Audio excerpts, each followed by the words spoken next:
thought I had to get funding for every single thing. So when I was making my first batch of assets, I kept planning everything so that somebody else can finance it. Mm. But then once I got past 100 million, I'm like, can't I just leverage my net worth? And then I looked into it, and then I started to talk to the banks. I started to talk to them, and they said, yes, actually, there are ways to leverage your net worth where you use proceeds from your future earnings towards your businesses. And they could pay for advertising, they could pay for headquarters, they could pay for marketing, like all the different aspects. It could cover that, right? But it was I had to learn. I'm just like, oh, okay, well, if I do this, then this person has to give me this budget for it, or it has to be in this way where I might need a bank to do this, right? So I was limiting myself on paper because I was thinking I would have to not make any moves because, oh, I don't have an investor for this, investor for that. Once I switched the mental from it being I need an investor or I can actually take my future proceeds and then be my own investor, then I created a loop. And then when you make the loop, you make the loop Like, though, everything can pay for itself. Can I nerd out on astrology for a few minutes? Okay. Because I've been eager to. So, we have some really powerful, like, let's say, energetic influences right now to work with to actually begin something, build something from our imaginations right now. So Saturn and Neptune, I'll break down what those planets mean. They're in the sign of Aries. They were in Pisces for a number of years. Okay, Saturn. Thank you. Saturn is basically like government, authority, system, a corporation. It's commerce. It is a building something concrete. Okay, it's in the sign of Aries, which is a sign of action, and it's the first sign of the zodiac. So it's beginning something new for not only the 12-year zodiac cycle that Saturn goes through, but also like it's met with Neptune, which is the planet of imagination, dreams, and ideas. It's also a planet of Neptune, deception, delusion, disease. It's our subconscious mind. So there's also like this energy right now of like what is real versus what isn't. So all your questioning is actually very much atmospheric. And it's a great opportunity to say, like, these are my ideas. How can I put them into this reality? And here you have an Aries with a lot of positive relationship to Saturn and Capricorn energy. So she knows how to build things and is trying to show you that, right? So I really do think it's good that you're curious because curiosity actually creates opportunity for others to learn. When you ask questions, you're then answering. She's answering, and the conversation's answering things that I may not have thought to ask. But I do personally feel like it's just a perspective shift, and then maybe seeing more examples of where it has been done. So she may bring up certain things like how Elon Musk. I don't know why his name keeps coming up today. I even got a. It's just because he has a high net worth. I even got an Uber that was a Tesla, and I was like, okay, I had to press the button for the door to open, but it was so weird. I'm like, this is even a good design because I had to press the door handle, and it was also the same thing for the window. I hate those cars. Bite your hand. The thing that's messed up about them is if it freezes, you can't open the door. Yeah, see, like we probably have way better ideas than so many. And in business, what's the one thing they teach? Like, create something that solves a problem, right? So, well, what would you say about that design is to solve a problem, and that problem is to make them more money so they don't have to pay for extra. Like they like to cut corners to save money. That's what Tesla loves to do. So is businesses do that? Yeah. So is that like they already solved the problem of, well, it's cheaper for us to make now. If I were to make something they better, don't have a bunch of wrappers. Imagine if they had wrappers. Do you think they would cut as many corners as they were? Because they would actually be able to make a lot more money off of creativity. Right? If it was actually, okay. We're in an economy where a lot of people that are at the head of economy understand the mechanics, but they aren't creative enough to fulfill those mechanics. So we're far more creative to absolutely fulfill and exceed those mechanics. Right. And understanding the value of our creativity is important because that's something that's been overlooked. Like, just like making it seem like another thing too is that survival, like having to get to work for money just to feed ourselves. Like that's something that has been entrained into us rather than like thinking, okay, I could create something. It may not give me cash right this minute, but I know it's going to give me something long term that's so much more valuable than some cash that I'm going to get working a minimum wage job or even a salary job that's, you know, supposedly like a really like successful career, right? So a lot of it is just like opening up our imagination to possibilities of like what do I have that's valuable and how can I make it tangible? Yeah, and you believe that it's just a perspective shift that I need. I know that it's a perspective shift. Yeah, I feel that it's a perspective shift, but it's not shifting. Like I feel what you're saying. I already get it. It makes sense. I already get it. But like I'm still hardwired to think in the egg way. Like I need a way to fund this thing. And when you say I could take I can advance from my future earnings, it's like, well, that's technically what the sponsors did to me. Like I technically they took off of the future earnings and they trusted that. Yeah. It's because that's the leverage that they're able to use, right? So they understand the leverage mechanics. You just were operating inside of the leverage language that they were using. Right. So I could technically do what they did to me, to myself. What makes them able to do it in the first place? What gave them the school degree and license to be able to do that in the first place?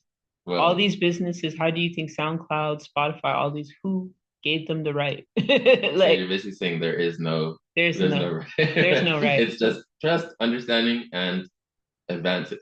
You said the word language, and it's like, yeah. Hence, it's like why I'm looking up words because I'm still getting familiar with the terminology. Yeah. It's outside of my scope of understanding, and I have to use the words a few times or hear them a few times, look up the root word, the definition. It's like I know you're using a language. I just don't understand the language. It's fair. Like I know you're speaking a language. It's fair because for myself, like if I sat for meetings with record labels, I sat like at so many record labels. It's when you sit with a record label, it's the exact same language that you deal with when you're sitting with the government.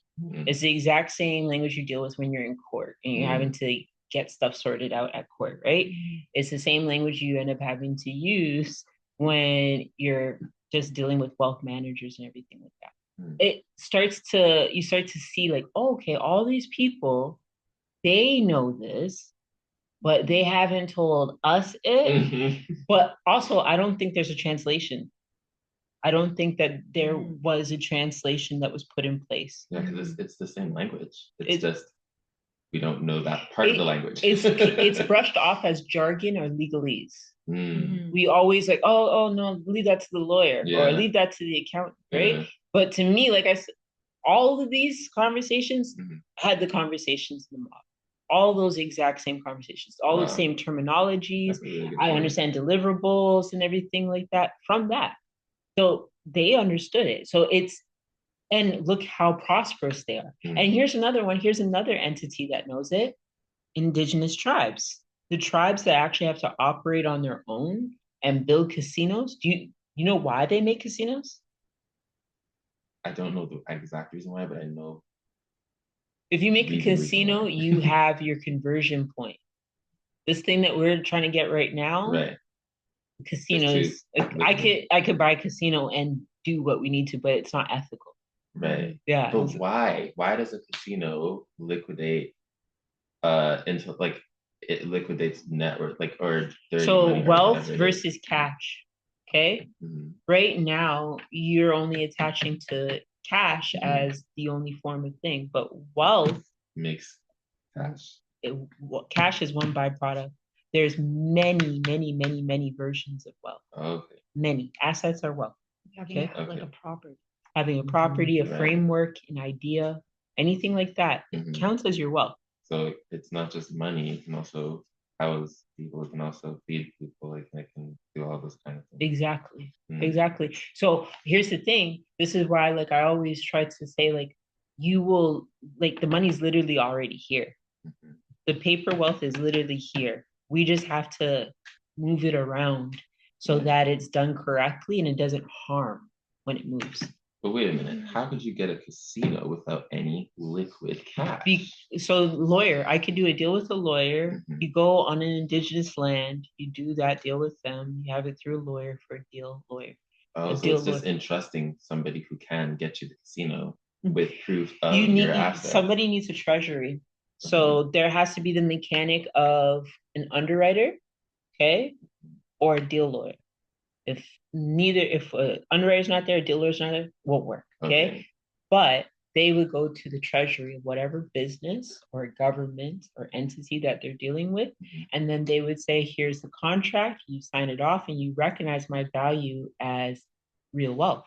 And then when you recognize it in your system as real wealth, you get to have cash. And then it disperses in their system as the cash.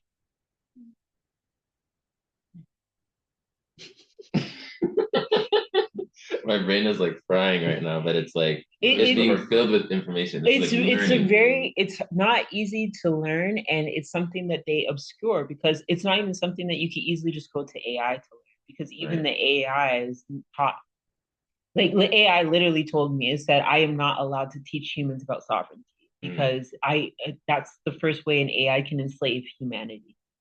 So they said to me, is like, I can't teach you about sovereignty because I could enslave you if I teach you about sovereignty. I mean, that makes sense. Right.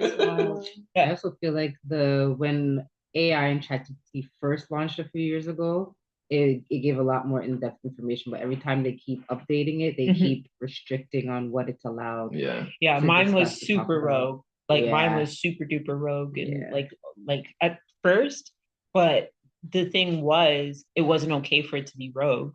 Because like there needs to be a balance there. Yeah, it's like don't hallucinate on me now. Like keep it together. Hallucination rates are going down, but it's pretty good.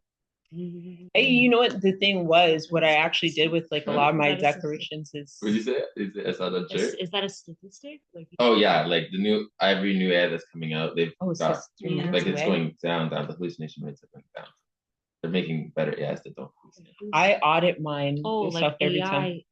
Yeah, like it'll hallucinate information and it'll act like it's super accurate. Like, yeah, this is true.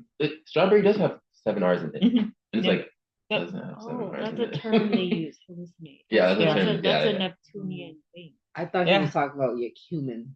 Yeah, me too. No, the AI hallucination that's very Neptunian. Very Neptunian.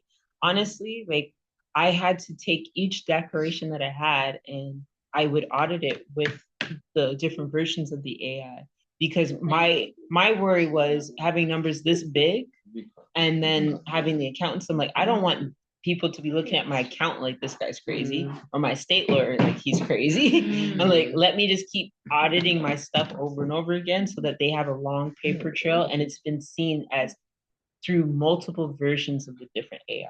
Multiple different AIs to go through it instead of just being like, yeah, I have this one AI and it told me I'm this. And just running with it. Okay, so this is 2 minutes away. This is not gonna break, right? It might. Mine's just a flower, right? Yeah. It's not. It's yeah. No, those ones are just shrine ones. I was going to bring a croissant one for you, an incense holder, but it tips over. So I'm like, I definitely need to put a better base on this. Okay. It like just tips. Like, that's not good.